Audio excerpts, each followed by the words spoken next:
मुद्दई लाख बुरा चाहे तो क्या होता है, वही होता है जो मंजूरे खुदा होता है। शायर ने ये पंक्ति लिखने से पहले न जाने क्या सोचा होगा या उसका क्या तजुर्बा रहा होगा, ये तो कहा नहीं जा सकता। लेकिन उस शायर की लिखी ये पंक्ति जिस एक इंसान पर एकदम हूबहू बैठती है, उसका नाम है जॉन बाबा काम्बे-ली। ये दुनिया का ऐसा, या यूं कहें कि इकलौता कैदी होगा जिसने एक दो बार नहीं बल्कि तीन तीन बार मौत को चकमा दिया।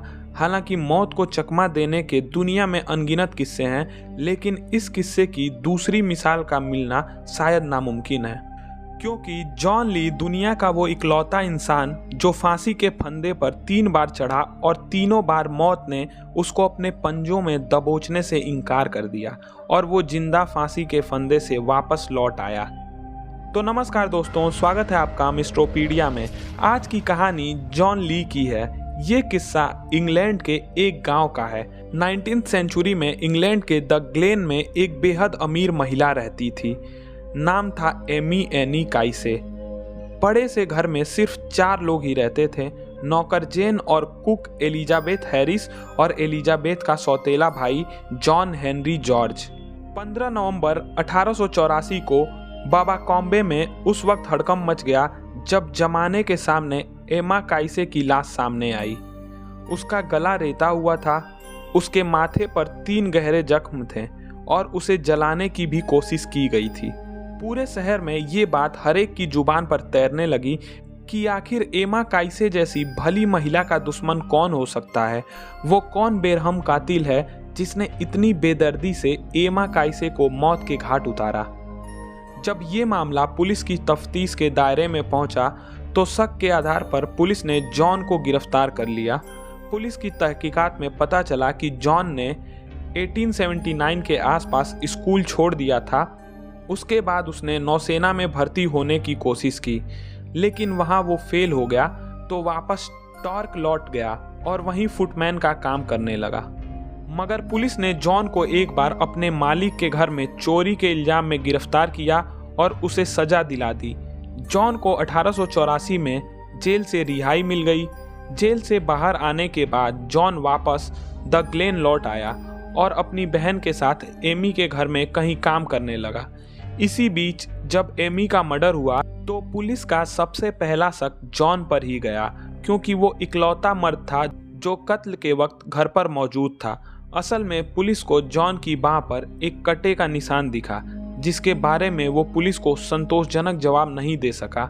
ऐसे में पुलिस को इतने सुराग और सबूत मिल चुके थे जिनके आधार पर उसे पकड़कर हत्या के मामले में सजा दिलाई जा सके, जबकि जॉन हमेशा यही कहता रहा कि वो बेकसूर है। लेकिन पुलिस ने उसकी एक नहीं सुनी और अपने जुटाए गए सबूतों और सुराग के आधार पर उसे गिरफ्तार कर लिया और उसे दोषी करार दिया गया। असल में जॉन के दोषी करार दिए जाने की बुनियाद बनी एलिजाबेथ हैरिस की गवाही, क्योंकि उसने एक बार जॉन को ये कहते सुन लिया था कि वो घर को आग लगा देगा, जिससे मिस काइसे भी मर जाएगी। और अदालत में दी गई एलिजाबेथ की ये गवाही जॉन को फांसी के फंदे तक ले गई। ये वो दौर था जब किसी भी मुलजिम को अदालत में अपना बचाव करने का अधिकार नहीं था। 1 फरवरी 1885 को जॉन का मुकदमा शुरू हुआ और 4 दिन चली सुनवाई के बाद अदालत ने जॉन को फांसी की सजा सुना दी। 23 फरवरी की सुबह एग्जिट जेल में जॉन को फांसी देने का वक्त तय कर दिया गया। उस जेल में जेम्स बेरी जल्लाद थे जिन्हें जॉन को फांसी पर लटकाने की जिम्मेदारी थी। जेम्स बेरी उस दौर में इंग्लैंड के सबसे तजुर्बेदार जल्लाद थे। कायदे के मुताबिक जेम्स ने फांसी का फंदा चेक किया, हाथ में लगाई जाने वाली हथकड़ी का मुआयना किया और उस तख्ते और उसके लीवर की जांच पूरी की गई जिस पर चढ़ाकर जॉन को फांसी के फंदे से लटकाया जाना था।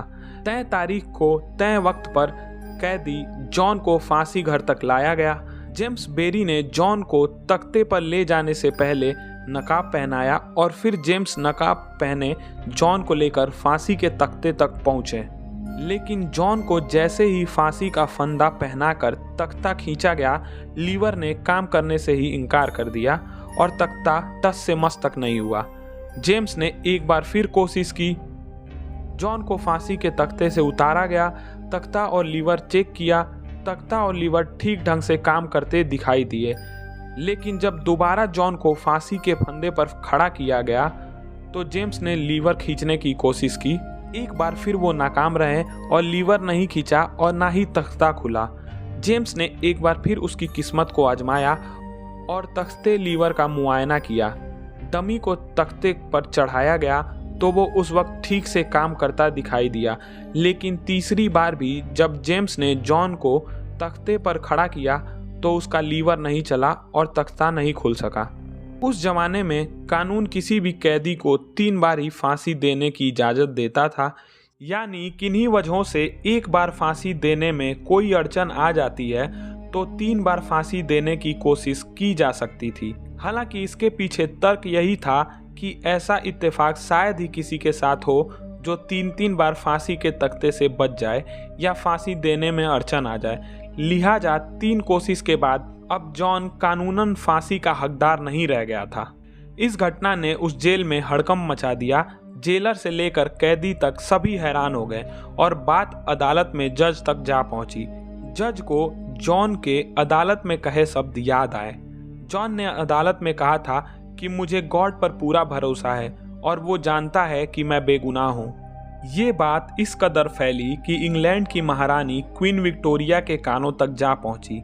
तब महारानी क्वीन विक्टोरिया ने खुद आदेश देकर जॉन की फांसी की सजा को रद्द कर दिया और उसे उम्र कैद की सजा दे दी गई और 22 साल काल कोठरी में बिताने के बाद जॉन को 8 दिसंबर 1907 को जेल से रिहाई मिल गई। जब वो एग्जिटर जेल से छूटकर बाहर आया तो उसकी उम्र 53 साल थी, लेकिन जेल से बाहर आते ही वो मशहूर हो गया। उसके बारे में कहा जाने लगा कि ये ऐसा इकलौता इंसान है जिसे फांसी भी नहीं मार सकी। बाद में ली ने खुद एक किताब भी लिखी और बताया जाता है कि 1945 में अमेरिका में आखिरी सांस ली। इस किस्से में जल्लाद जेम्स बेरी का एक वाकया दिलचस्प है। जॉन को 3 बार फांसी पर चढ़ाने के बावजूद जब वो 3 बार नाकाम रहे तो उसके बाद जॉन को तो उसकी सेल में वापस भेज दिया गया। बुरी तरह से कुंठित हो चुके जेम्स बेरी ने भी जल्लाद की नौकरी छोड़ दी, लेकिन जाते जाते अपने साथ वो फांसी का फंदा ले गए जिसने उनके तमाम तजुर्बे को ही फांसी पर लटका दिया था।